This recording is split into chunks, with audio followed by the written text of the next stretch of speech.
Let's begin our today's session, and then I'm gonna launch this session by an introduction, which is assume that we got a wall by this way, and then we're gonna create a window at the corner of these walls. And as you know, we do not have Nook windows in Revit, so we have to download the family. In the process of importing the family, downloading and importing it has some challenges, but I'm gonna instruct you to create your own Nook window by modeling the family yourself. But one of the techniques in modeling the Nook wall is using curtain walls. First of all, you should select the curtain wall in types, curtain wall storefront, and then sketch them at the corners by this way. After doing this, check this out, and then trim the extra parts. The corner of the part will be remained. Check this out. So we should remove this. Let me open 3D view to show you. Check this out. But let me modify the value of height. For instance, 1 meter for base offset, 1 meter base offset, and 1.8 meters for unconnected height. At first, we should realize the associated wall to the extra parts, to the corner. As you can see, by selecting this part of wall, the corner is not highlighted. But if I select this part, the corner is highlighted. So we should work on this part of wall. And for cutting this part of wall, we got two techniques. Once we can use edit profile, and after editing the profile, I unlock these or remove the constraints, and then I sketch a line here, as you can see. Then I pick a split tool. By this way, I split some parts by clicking. Very well. To cut this part from the window, or we can create an opening wall. So we can either use edit profile by this way, or an opening wall. I pick wall opening, and then I sketch it right here. Actually, in the new versions of Revit, wall opening has got some unaccepted effects on finishing elements. I specify the base constraint, level 1, and unconnected the top constraint, and then the same values as we did specify for the windows, 1.8. After doing this and removing the extra parts, and this is the result, we should revise these frames. Let me show you in the plan view here. If I select the frame and I unpin it, then we can choose or specify other parts like V-corner mullions or trapezoid corner mullion. If we choose them, it causes to delete one of the mullions, and then this would be the result. Let's check it out. Practically, now we got a Nook window. But what is the problem here? The problem here is that here we got two objects. Our Nook window is composed by two windows, while we want it to act as a window, one window. To do this, we should assemble these two elements. First of all, let me tell you what is assembly. Assembly creates an assembly from elements you selected in the drawing area. As you can see, I just made this example to understand the function of assembly better. Actually, assembly has got some similarities with group. Assembly unifies several selected elements, and as a result gives you a single element. There is a big difference between assembly and group, is that we assembly elements that are supposed to compose a single object or a single element. As we did see, these two windows are going to create a Nook window. Or if I want to exemplify other cases, suppose a computer or a device which is composed by some different parts like motherboard, graphic card, and some other hardwares. These elements should collaborate with each other, be joined with each other if they want to have any effects. When we assemble these hardwares, create a new element or a new concept, which is a computer device. While each of these elements or each of these hardwares are something different as a single element. without joining with other hardwares, in a way that they are creating a system by getting together. So this is the function of assembly. And if I want to give you an example about grouping, suppose that we got several computers, then we tie these computers to each other by using a wire or rope in order to move them or select them with each other all at once, while each of the members are independent to each other. Use assembly among the elements which are composing a new concept or a new element. For instance, here we got two curtain walls, as you can see, at both sides. Following that, if we assemble these two windows or these two curtain walls, these are no more called as curtain walls. They are called, or it is called, a knock window actually, or a corner window. So right now we got two curtain walls. Then we will have a corner window or a knock window. Then these two will be considered as a single object, a single type. I just tried to explain the assembly purpose, and probably you have understood, but in the continuation I will give you more information. So first of all, I should select these two elements or these two curtain walls, and then I click on assembly. First of all, selecting the elements and then click on create assembly. The icon, as you can see, is next to group. If I click on create assembly, then a warning message will be appeared because of the frames and the mullions. It does not matter. I click on OK. Then we can specify the name for the assembly. Here, as you can see, we got curtain panels and counter wall mullions. As we want to create knock windows, we do not have the category of the windows here, but I prefer to specify curtain panel as the naming category. At this part, you'd better to choose the category correctly,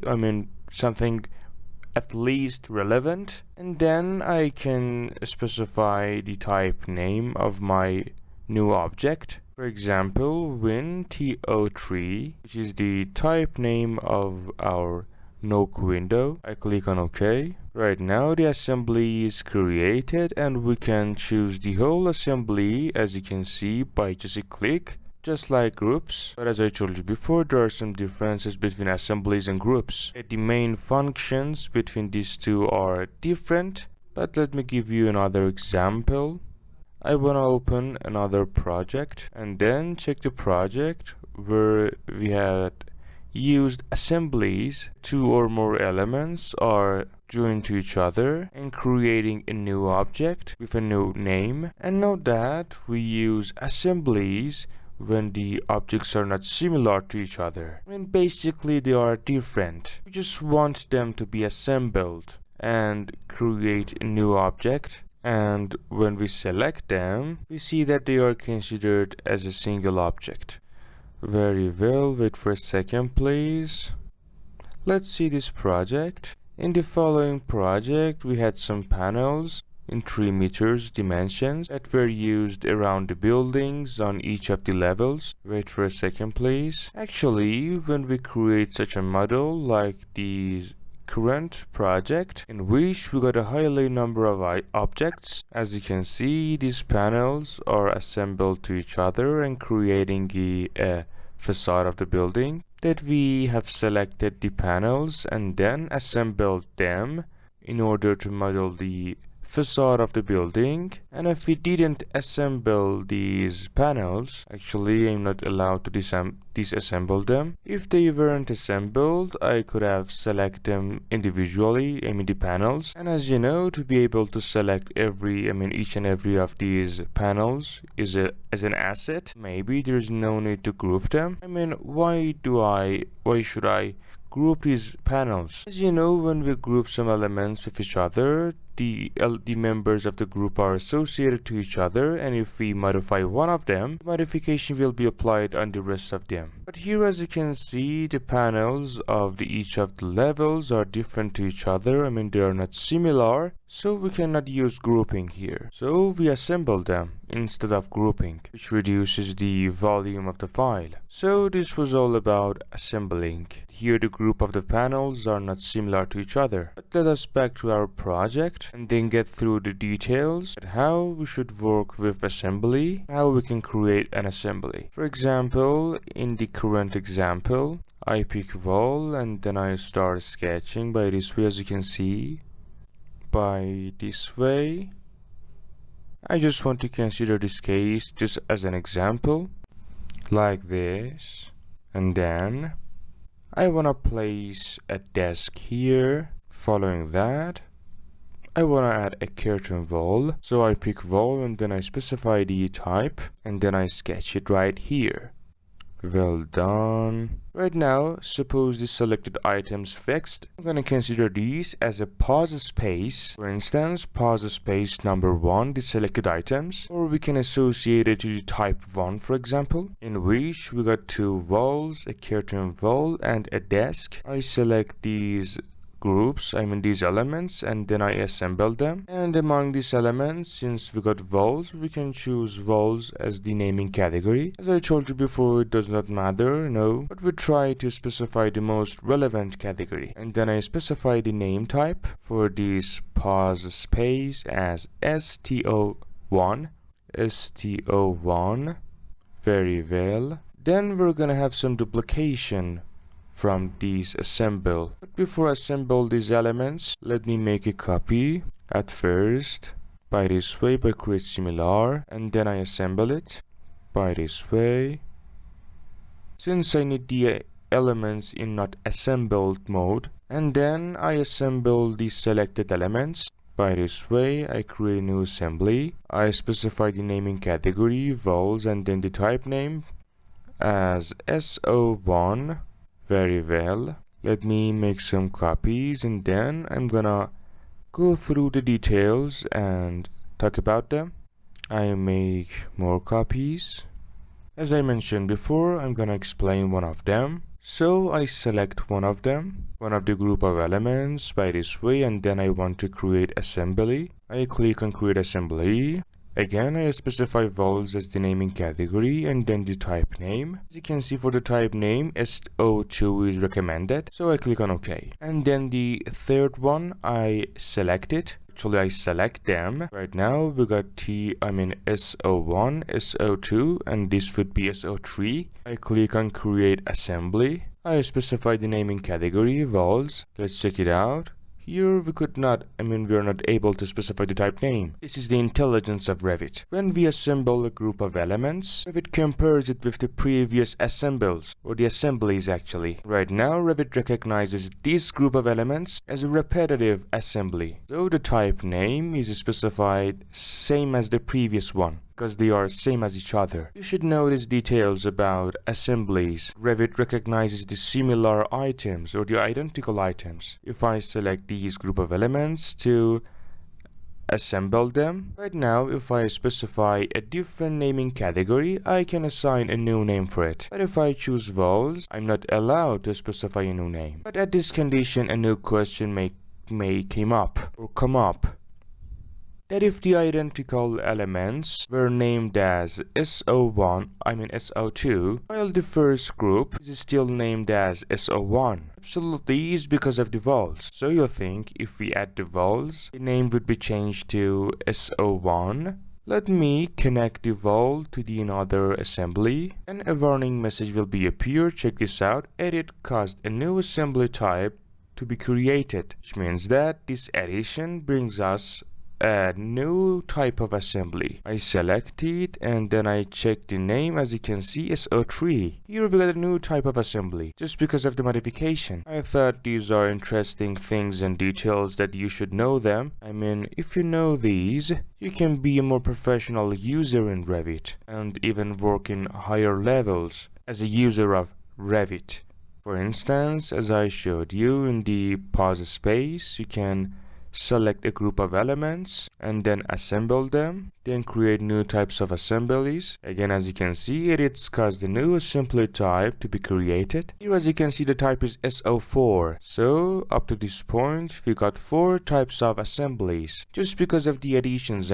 Just because of adding the walls that are causing new assemblies to be created. So the first wall or the first assembly is SO1, the second is SO3, SO4, and SO2. This is the order of the types: 1, 3, 4, 2. Very well. Then in the continuation, I sketch another walls, and if I connect these two, let's check it out if we will have a new assembly or not.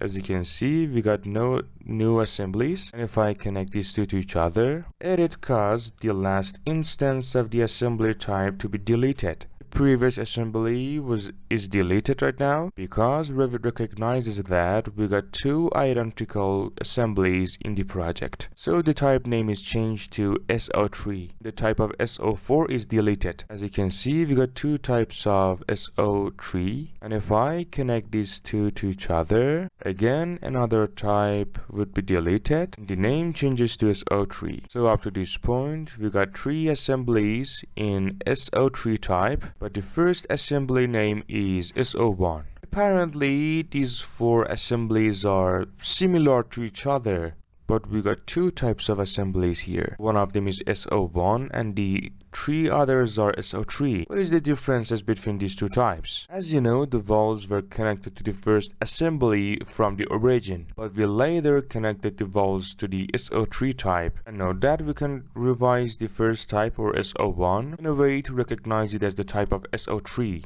How do we can change this to SO3 type? I zoom in to select these elements and then I answer the question. Let me select the elements. Just check the name SO1 as the first assembly type. Then let me check the next type. As you can see, SO3. What do you see here? What is the difference between the types of SO3 and SO1? How can I change the previous one to SO3? Which one of the commands can help me to modify the type? Let me give you more details. I select this wall. Check this out. These two walls are connected to each other, as you can see. Let me check the next one. Here, look. As you can see, there's a difference in the connections with their lateral walls. All in all, the types of wall joins are different. The manner that the walls are joined together, here it is wall joins. Use this tool for joining walls with some other walls. You should know how to work with it. As you know, wall joins changes how walls join together. I pick the tool and then I click here. As you can see, the type of the join is bot. I click on next by this way, modifying the manner that the walls are joining together. Check it out, the type is changed. Right now we got SO3. Since all of these assemblies are identical with each other, let me check others. SO3. This was all about the assemblies that I wanted to tell you, that there are so many details about assemblies that are relevant to the different elements of the assemblies, and they are working with each other. So you should take these points into consideration while you are working with assemblies. Well done. Let's go for the next challenges in this session.